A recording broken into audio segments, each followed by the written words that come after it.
It is day 2 at the Conservative Political Action Conference in Washington. And if the right is your wing, this is like a carnival without the rides or the corn dogs. It has everything. The taxpayer watchdog furry, the gung-ho young Republicans, the veterans of the culture wars. Last night, Minnesota Congresswoman Michelle Bachmann offered the do-whip moment of the year from just out of camera view about the new RNC chairman, Michael Steele. Michael Steele, you be the man. You be the man. You be the man? You be the man. You be the, no, you be the little Michelle Bachbonics there. At conservative confabs like this, the refrains don't usually disappoint. The hills are alive with the sounds of conservatism. Global warming doesn't exist. The media is full of liberals. Somebody wants to take away your guns. And of course, the it refrain of the moment for this particular CPAC is President Obama is a socialist. Earlier this week, we heard the world's best salesman of socialism address the nation. It's all one big down payment on a new American socialist experiment. Lenin and Stalin would love this stuff.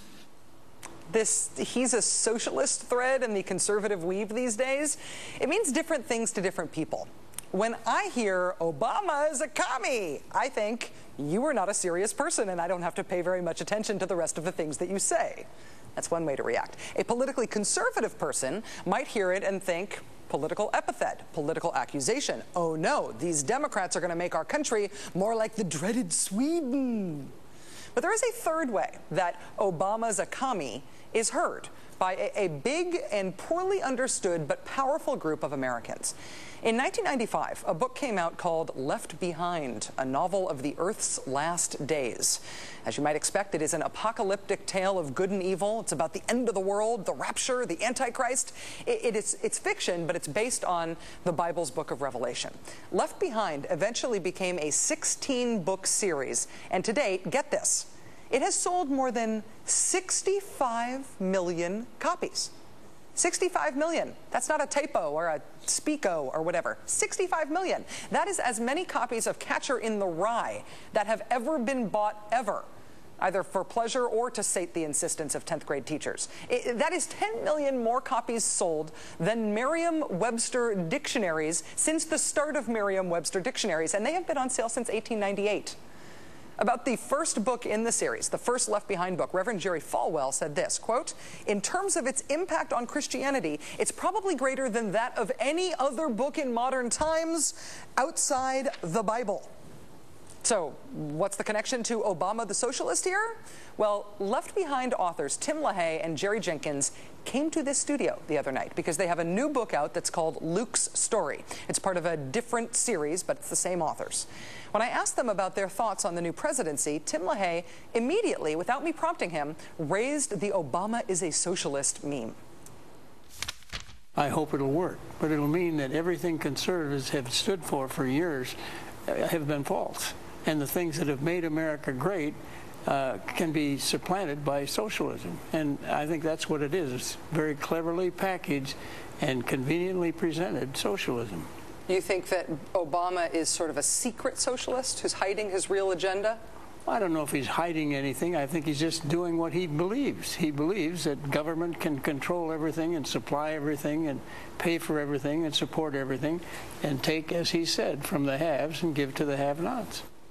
Now, it is not all that surprising that Tim LaHaye went right to the Obama is a socialist, Obama is a commie thing, right? Tim LaHaye is a top-tier kingmaker conservative activist. He helped found the Moral Majority. He's been right at the center of all of this stuff. What was surprising to me, though, was to realize that the Obama's a commie idea, it isn't just a political epithet. It also has theological implications, religious implications for a lot of people, for the end times rapture-ready folks. The process is going to be according to the end times prophecies, and you can't have a world socialist government headed by an Antichrist without similar patterns of going on today. Wait a minute. World socialist government, you can't have the Antichrist. That's before the rapture. No, the stage setting. We're back to getting things ready for that because it can't happen overnight. As you can tell, we're both a little fuzzy on the details here about whether world communism is before or after the Antichrist, whether or not Barack Obama is a symptom of the end of the world or a cause of the end of the world. But Obama and the end of the world are definitely theologically, at least in some people's minds, linked.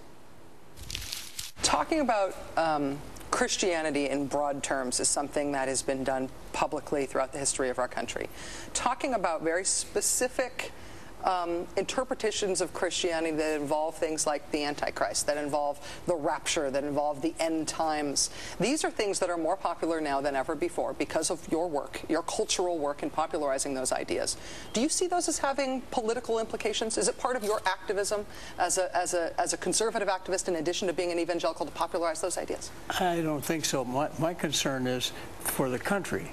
And when I look at prophecy, and by the way, I think one of the reasons prophecy is so popular today is people are looking for answers. They recognize the world is in a state of change. Okay, what is going to happen when this change takes place? And the Bible has a good scenario. And I'm not worried about Antichrist right now because the truth is the rapture has to take place first. And then after a period of indeterminate time, the Antichrist will come on the scene. No, so we don't have to worry about the Antichrist till after the rapture? That's right. Oh, takes a load off my mind. Right. Right. And you see, there is what we call a stage setting. The Antichrist isn't going to take over the whole world all in a moment of time without preparation for the people of the world.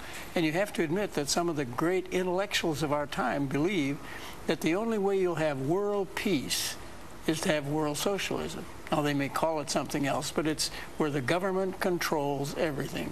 And when the government supplies money and decides who can be poor and who can be rich and so on, that's social government. So you think that Obama is a socialist, and you think that a world socialist system is a predicate for, is a necessary precondition for the rapture, and then after the rapture, then there's the Antichrist. Yes. So Obama's the Antichrist doesn't make sense, even if everybody believes everything you believe.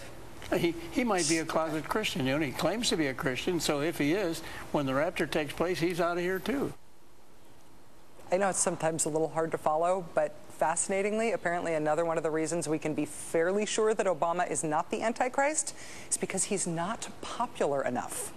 So sure, he's Antichrist-ish, but he's not the Antichrist because he is not popular enough. Everybody would love him if he was the Antichrist, and a lot of people don't like Obama. You know, none of us have the right to judge anybody else's religious beliefs, and Jerry Jenkins and Tim LaHaye have sold literally tens of millions of books. Tens of millions based on their religious beliefs. They've sold them to millions and millions of Americans. But if you were curious as to why there was a John McCain ad in the presidential race that seemed to imply that Obama maybe possibly was the Antichrist, know that it probably wasn't meant as a joke. And know that if you hear President Obama derided as a commie, as a socialist these days, some people hear that as a joke, some people hear that as political criticism, and lots of Americans hear that as almost a dog whistle signal that the end is near. And they see that as good news.